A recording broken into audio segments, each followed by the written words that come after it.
ಎಲ್ಲರಿಗೂ ನಮಸ್ಕಾರ. ಎಲ್ಲರಿಗೂ ಹೊಸ ವರ್ಷದ ಶುಭಾಶಯಗಳು. ನೀವು ಮಾಡಿದ ಪ್ರಾರ್ಥನೆಯಿಂದ ಇವಾಗ ಶಿವರಾಜ್ ಕುಮಾರ್ ಅವರ ಎಲ್ಲ ರಿಪೋರ್ಟ್ಸ್ ನೆಗೆಟಿವ್ ಆಗಿ ಬಂತು.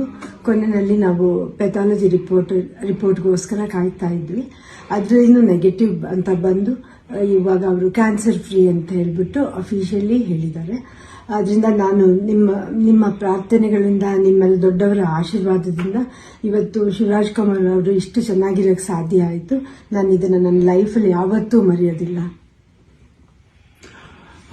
ಹಾಯ್, ಎಲ್ರಿಗೂ ನಮಸ್ಕಾರ, ಹೊಸ ವರ್ಷದ ಶುಭಾಶಯ. ಭಯ ಆಗುತ್ತೆ, ಯಾಕೆ ಮಾತಾಡ್ಬೇಕಾದ್ರೆ ಸ್ವಲ್ಪ ಎಮೋಷನ್ ಆಗ್ಬಿಡ್ತೀನಿ ಅಂತ. ಯಾಕಂದ್ರೆ ಓಡ್ಬೇಕಾದ್ರೆ ಸ್ವಲ್ಪ ಎಮೋಷನ್ ಆಗಿದೆ. ಭಯ ಅನ್ನೋದು ಇದ್ದೇ ಇರುತ್ತೆ ಮನುಷ್ಯನಿಗೆ. ಬಟ್ ಆ ಭಯ ನೀಗ್ಸಕತ್ತೆ ಕೆಲವರು ಅಭಿಮಾನಿ ದೇವರುಗಳಿರ್ತಾರೆ, ಕೆಲವರು ಕೋ ಆರ್ಟಿಸ್ಟ್ಗಳಿರ್ತಾರೆ, ಕೆಲವರು ಫ್ರೆಂಡ್ಸ್ಗಳಿರ್ತಾರೆ, ಸಂಬಂಧಿಕರಿರ್ತಾರೆ. ಮೋರ್ ದೆನ್ ದಟ್ ಎಲ್ಲ ಒಂದು ಸ್ಟ್ರಾಂಗ್